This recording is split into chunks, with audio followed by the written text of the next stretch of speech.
Hey, okay. I want to say this. I want to say this real quick. It's like that. Need to hurry up and put it out. Um,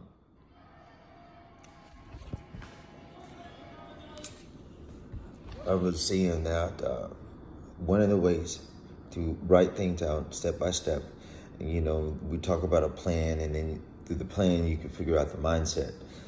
There's another way that you can look and see what a person's at, and then by analyzing the mindset that it takes to get there, people analyze still about the financial thought process, but that's not really what that is. Look and see what God is doing. Understand what compensation is. Is that person living through sacrifice or living through mercy? Mercy is abundant. Sacrifice is not, but there are moments of having to have sacrifice. So when you have to have sacrifice, or it's not even considered sacrifices at that point, but it is another side of it. It's called respecting. So if you respect your money, then you know that you're not going to run your money into the ground. If you don't run your money into the ground, then you're technically holding back a little bit. But not even that, because if your mindset is organized a certain way, it's not viewed as a sacrifice. It's viewed as a respectful ideology of okay, I want to keep my money, so I'm not gonna spend all my money on X, Y, and Z because I want to keep my money with me. And even if I do spend it on something, I want it to bring back more money so I can have money. All right.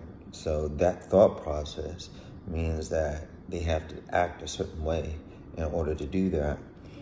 Some people have money and no bills. Some people have a lot of bills, a lot of debt, and a lot of money.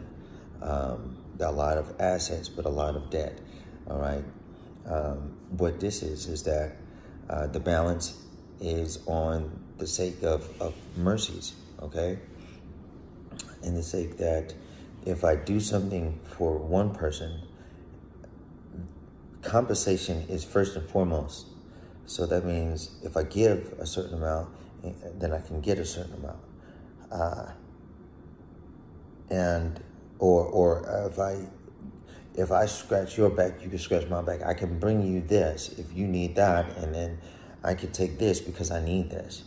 What ends up happening in that thought process is that you're always going to put yourself into a debt situation, but you're also continuously lifting yourself by sowing in, and then it sow back out and come back to you. So the moment it goes out, it creates debt, but it comes back to you and it creates abundance. So that is another form of thinking. Understanding that means that there's many ways of making money and being able to live life. But through those processes, as long as it's considered a different thought process, and it is from God. As far as if you forgive everyone, if you forgive people for not giving back to you, then you're technically losing, which is a deficit. But if you ask for a blessing in return, then what comes back to you is going to be a blessing, all right, for forgiving that person's debts. And that is another way of that same thought process. But the bad thing on it is that your debt is always a straight loss. So there are these conundrums that work and allow a person to move forward in life. All right, hold it down.